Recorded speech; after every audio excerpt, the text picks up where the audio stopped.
محاضرة بعنوان نجيب الباكير البرازي مناضل ونائب ورجل اقتصاد.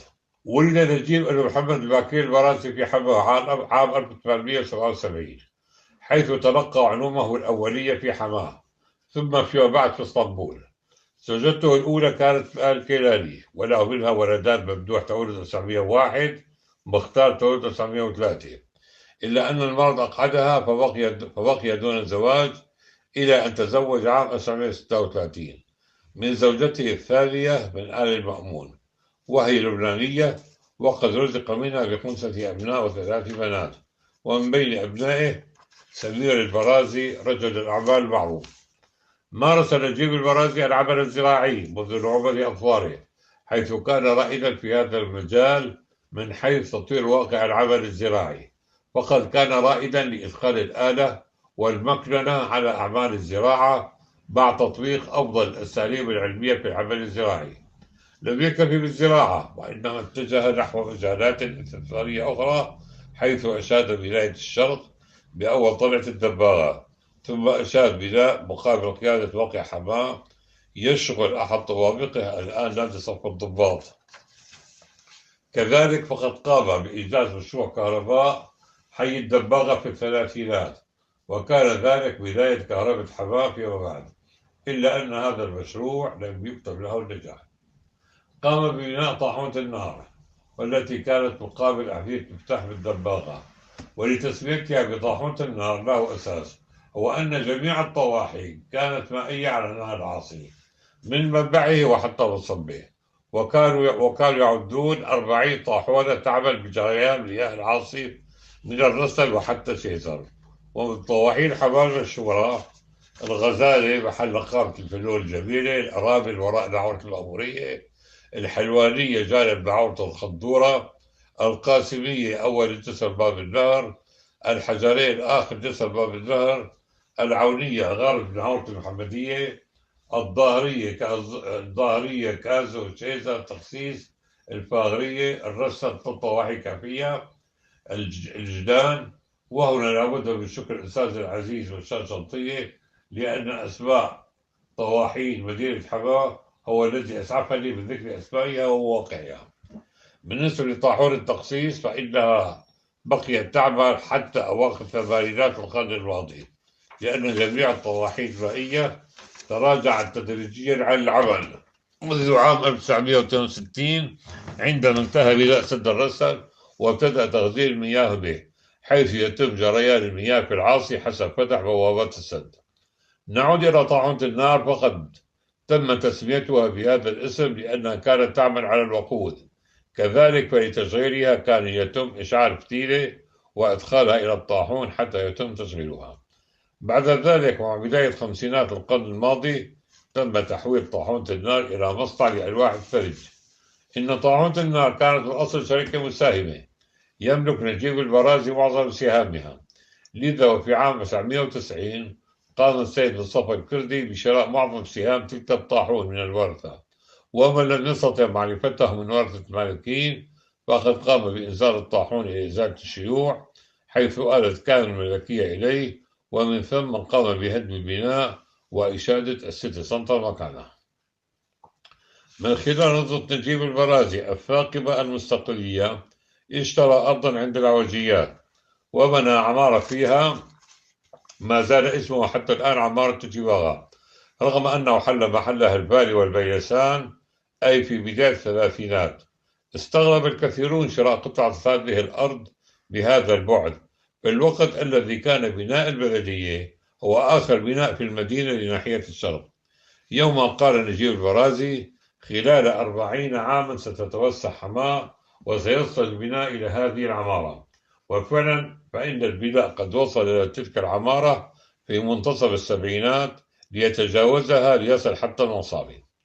أشاد نجيب البرازي تلك العمارة التي كانت منتجعا، حيث المسبح والصالة ونوادر الطيور والحيوانات المنزلية وعدة غرف للنوم والجلوس. في هذه العمارة استضاف نجيب البرازي العديد من الضيوف، حيث ما زال البعض يذكر أسماءهم، فهو رجال السياسة على سبيل المثال كان شكر قوتي، فارس الخوري، إبراهيم منانو، الشيخ صالح العلي، أديب الشيشكلي الذي يكون ابن أخت نجيب البرازي وغيرهم. ومن رجال أدب بطبيعة الحال الشاعران بدر الدين حامد وأحمد الجندي من أبناء حماة اللذين كانا شبه مداومين. كذلك الأديبان طه حسين وعبد القادر المازني عندما حضرا لحضور الألفية الأولى لرهين المحبسين أبي العلاء المعري. أما في مجال الفن فكثير من رجالات الفن استضافهم نجيب البرازي، وأهمهم كان محمد عبد الوهاب عام 36 الذي أمضى 3 ليال، وما زال أهالي حماه يستذكرون العصفور الذي نزل من الشجرة إلى منتصف السهرة مهتزا من الطرب. وما زال بدر الدين الحامد يستذكر ذلك بقصيدة تناول فيها هذه السهرة، حيث يقول من ضمن أبياتها: نفحة الحسن والغناء المصفى كل ما أبتغي وما أتمنى، وعلى العود كم حنونا فبتنا لؤلؤ العقد بالصفاء انتظمنا، أشرق الفجر يا حبيب وهذا بلبل الروض مد جيدا وحنا، قد سحرت الحمام صوتا وفنا أيكون الحمام أطرب منا. فيما بعد آل هذا البناء إلى وارث المرحوم نجيب البرازي، والذي آل فيما بعد إلى السيد سمير البرازي بعد أن تخالص مع جميع الورثة. وبدوره قام السيد سمير البرازي بالتبرع بالأرض لجمعية المعوقين، حيث تم إشادة بناء للجمعية والبالي والبيلسان، حيث يشكلان دخلا للجمعية من خلال استثمارهما. أما في لبنان فقد قام عمنا نجيب البرازي بإشادة بنايته الأولى ببيروت في نهاية الأربعينات القرن الماضي في شارع الروشة، ثم باعها وقام بإشادة بناية ثانية مقابل فندق الكارلتون، ثم قام ببيعها، ثم وإشادة بناية ثالثة في شارع فردان برأس بيروت، حيث كانت أول بناية في لبنان مؤلفة من 17 طابقا قام ببيعها أيضا في أواخر الخمسينات. مسيرته السياسية والنضالية: عين مستشارا لبلدية حما عام 1910، عين مستشارا لمجلس الولاية من 1911 إلى 1915. تم نفيه إلى الأناضول بسبب نشاطاته الوطنية عام 1916 بأمر من جمال باشا السفاح، حيث بقي منفيا حتى عام 1918 حين عاد إلى سوريا بعد خروج الأتراك منها. سجنته السلطات الفرنسية لأنه قام بدعم ثورة الدلاتشي عام 1919 بالمال للسلاح والرجال بينهم شباب الآل البرازي. أطلق سراحه عام 1921. عين عضوا في مجلس الاتحاد السوري عام 1922.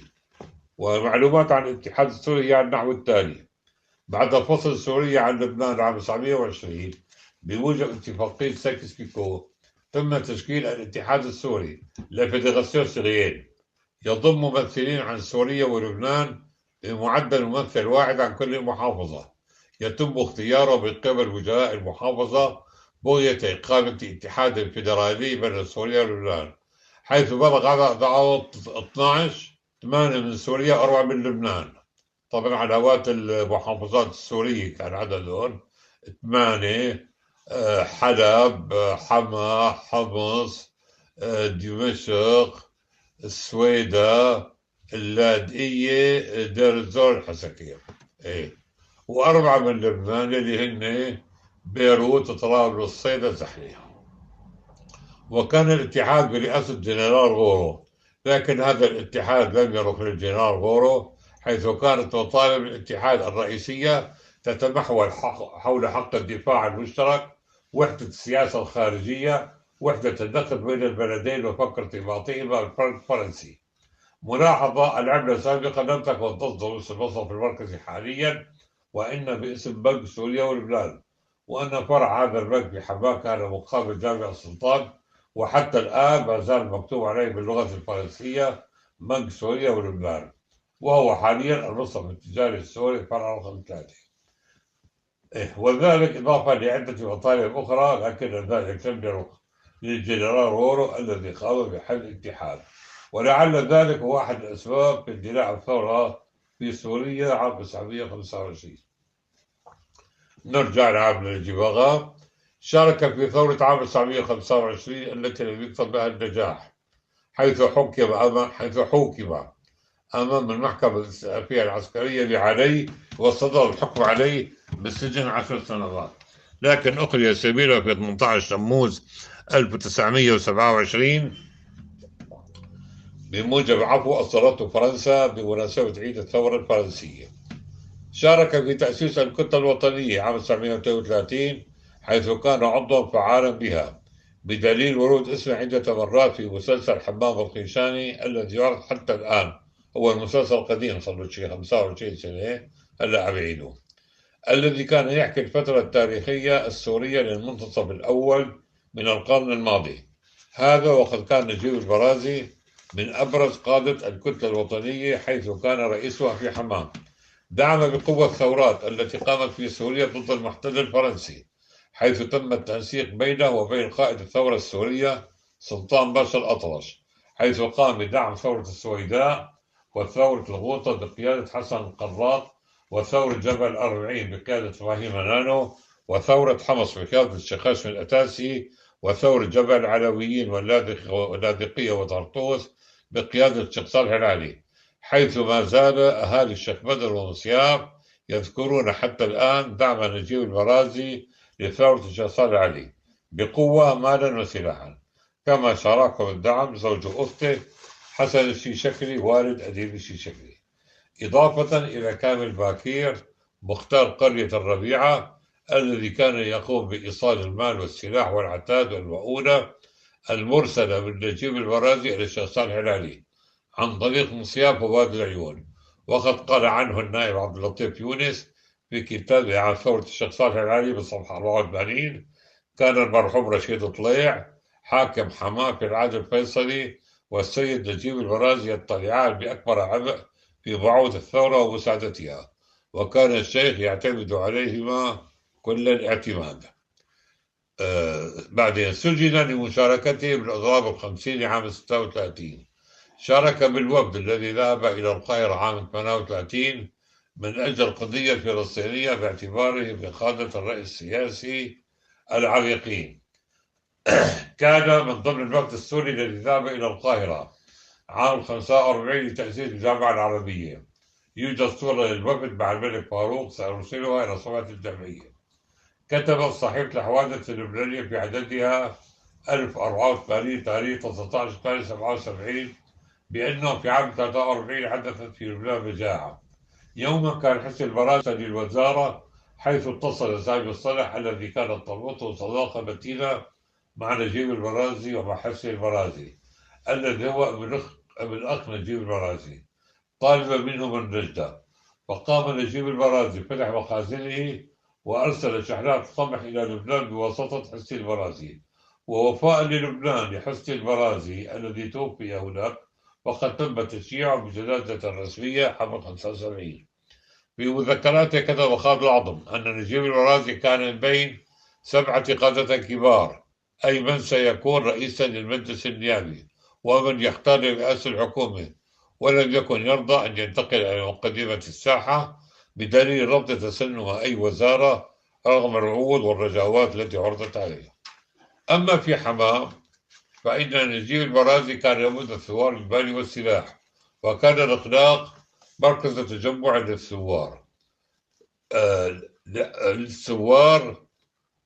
للتنسيق، وكان الإخلاق مركز تجمع للثوار للتنسيق، وقد كان يتم بينه وبين وجهاء المدينة والريف لتنظيم الهجوم على ابتكارات الجيش الفرنسي وقوافله، إلى أن جاءت ثورة 1945 الشهيرة في حمامة، والتي انطلقت عام 1945 من الرغينة، حيث قام نجيب البرازي بدعمها ليس بالمال والسلاح والعتاد، وإنما بالرجال من عائلة آل البرازي، بدليل أن غالب البرازي زوج خالتي قد أصيب عند مواجهة القوى الفرنسية القادمة من حمص، حيث كانت بانتظارها مكان نصب تذكاري حاليا، حيث أصيب بقذيفة أدت إلى بتر رجليه. مما توج الكفاح في سوريا بجلاء القوات الفرنسية في 17 نيسان 46، ومن بين هؤلاء واحد من المشاركين ما زال على قيد الحياة، حيث بلغ عمره الآن 98 عاما، ولطالما حدثني عن ثورة حمام 45 ودور عمنا الذي وغى بها، وهو عمنا الحاج عبد الجبار البرازي أبو غالب.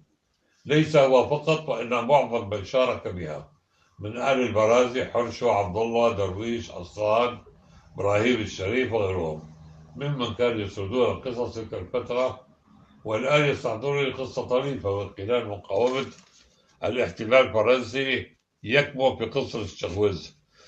الشخوذ صانع النواعين المشهور في حما اسمه الحقيقي وعبد الرحمن أبو خصين، لكن لتسمية الشخوذ قصة طريفة جاءت من الموضوع التالي: الدكتور توفيق شكلي من أركان الكتلة الوطنية في حما، وفي فترة ما كان رئيسها. عبد الرحمن أبو خصين كان من سكان الحاضر، وكان شيخ شباب بكل معنى الكلمة. لذا عندما كانت الكتلة الوطنية تقرر إجراء مظاهرة، كان الدكتور توفيق الشكلي يتصل بأبو خصين ويقول له وزها، حيث يقوم أبو خصين على الفور بتجميع الشباب والنزول بهم إلى مقر المستشار الفرنسي الكائن قرب قيادة الموقع حاليا. وبالطبع كانت مظاهرة تبدأ من الحاضر، وعلى الطريق تبدأ بالكبر تدريجيا حتى وصولها إلى مقر المستشار. القصة الثانية عام 1945 عندما انطلقت بداية ثورة حماة من ساحة الغويلة، وورت المظاهرة أمام مقر المستشار الفرنسي قرب قيادة الموقع. صعد جواد عيان إلى سارية العلم وأنزل العلم الفرنسي ورماه للشعب، حيث تم تمزيقه، وقد اعترض المحامي سهيل الغزي بقطعة منه لديه عندما كان يافعا ب13 ربيعا، حيث كان شاهدا على تلك الواقعة التي رواها لي. القصة الثالثة رواها لي الشاعر محمد الحريري. بيت محمد الحريري بطلعة الحريري، وكان محمد ورفاقه يصعدون إلى سطح المنازل ومعهم كومات الحجر، حيث ينتظرون مرور العساكر الفرنسيين لينهالوا عليهم بالحجارة. المناصب التي شغلها نجيب الورازي: أصبح نائبا في المجلس النيابي لثلاث دورات انتخابية 32 36 43. أصبح رئيسا لبلدية الحما لعدة فترات، وهنا لابد لي من ذكر ناحية مهمة، وهي أن جميع من تسلموا مناصب رئاسة البلدية حتى شوط 58 وهو قيام الوحدة بين مصر وسوريا، فإن جميع من توالوا على هذا المنصب قبل عام 58 لم يكونوا ليتقاضوا أي راتب من الدولة، لأنهم كانوا يعتبرون تسنمهم لهذا المنصب نابعا عن ثقة شعبهم، وأنهم جاءوا لخدمته. على العكس فإنهم كانوا يدفعون من جيوبهم الخاصة، لا سيما من الولائم التي كانت تقام للضيوف الرسميين على شرفهم. وفي هذا المجال على سبيل المثال، عندما قام عمي منير البرازي عندما كان رئيسا للبلدية عام 44 بإقامة وليمة على شرف طه حسين وعبد القادر المازني اللذين حضرا لحضور الألفية الأولى للمعرة بمعرة النعمان. نعود إلى عمرو نجيب آغا، فعندما كان رئيسا للبلدية عام 1991 قام بشق شارع الفداء وشارع الجعابرة، كما قام بإنشاء سبيل ماء على المناطق الخاصة يستمد ماءه من مياه القنطرة القادمة من النعورة، وكما تشير إلى ذلك اللوحتان المثبتتان على عمودي القنطرة بداية شارع البداية. كذلك فإن الطابق الثاني من بلدية الحماة أشاده عمنا نجيب البرازي المالي الخاص، ويمكن ملاحظة ذلك بوضوح من خلال اختلاف نوع الحجر في الطابق الثاني عنه في الطابق الأول. قام ببناء جامعين اللوز المسمى حاليا جامع النصر، حيث كان في السابق اسمه جامع نجيب البرازي، حيث كانت توجد على باب المسجد لوحة تشير إلى أن بانيه هو نجيب البرازي.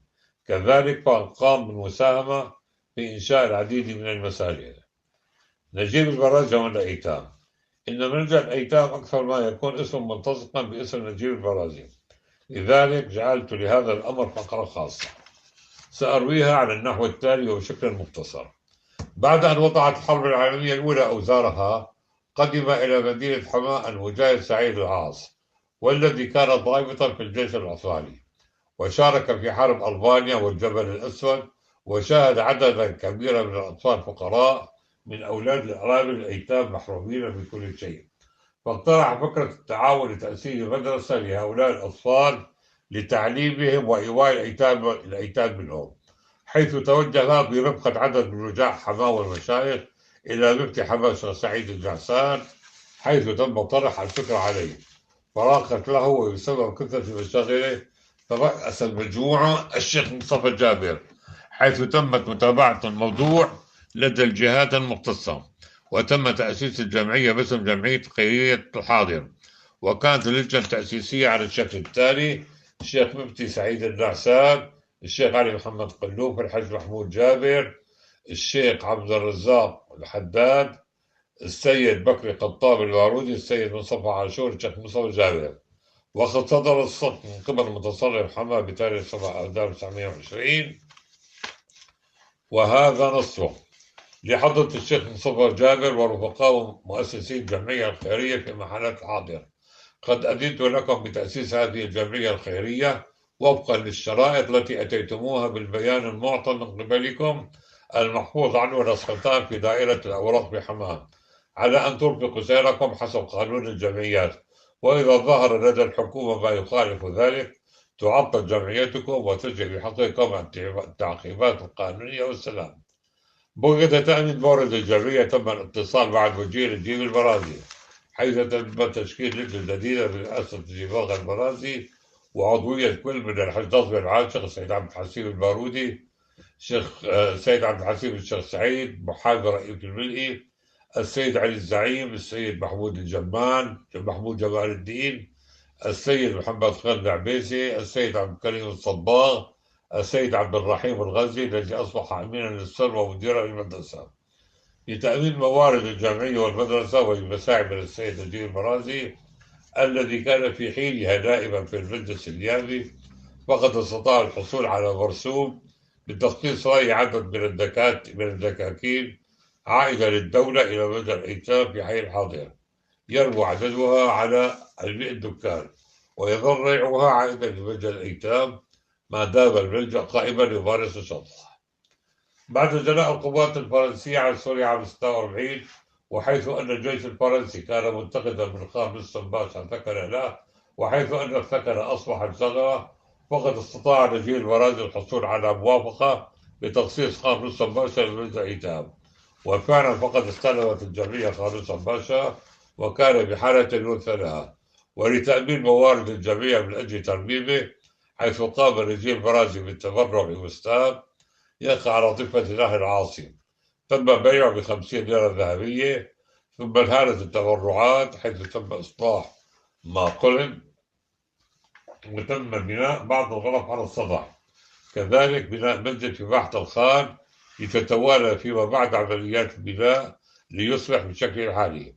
بقي مدير البرازي رئيسا لجمعية الأيتام حوالي 30 عاما، إلى أن أصبحت حالته الصحية لا تسمح له بممارسة نشاطه. كانت تبرعات تجيب البرازي تنهار بشكل دائم على الجمعية، لدرجة أن اسمه التصق بالجمعية. أنا شخصيا ومنذ كان عمري أقل من 10 سنوات أذكر أن عمنا نجيباغ البرازي، وإضافة لما يقدمه للملجأ، فقد كان مع بداية كل عام دراسي يقوم بتأمين لوازم جميع الطلاب بالكساء والقرطاسية وكتب، كما أنه وفي وقفتي عيد الفطر وعيد الأضحى بكل عام فإنه كان يدعو جميع الأيتام إلى الإخلاق ويقيم لهم وليمة، ثم يقوم بإعطاء كل طالب منهم عيدية. لقد أوجزت بشكل أكثر من موجز علاقة المرحوم نجيب البرازي بملجأ الأيتام الإسلامي. في عام 1967 وهن جسمه وأخذت الشيخوخة طريقها إلى بدنه، حيث أمضى ما تبقى من عمره في لبنان. وأنا أذكر تماما أني زرت لبنان عام 63، حيث كان مقيما في أحد فنادق حمالة، ويومها أعطاني 25 ليرة لبنانية تعادل في حلية من الغرامة الذهبية. في 27 من حزيران 1967 انتقلت روحه إلى بارئها الأعلى، حيث تم نقل الثمانية إلى حماه ليشيع الموكب المهيب. شارك في جميع الفعاليات الاجتماعية والأهلية والدينية والاقتصادية والرسمية، حيث تم حمل الجيش على الأكف. تتقدمه فرقة مجمع الأيتام الإسلامية بعد عمر طويل قضاه في العطاء في كل المجالات كما أسلفنا.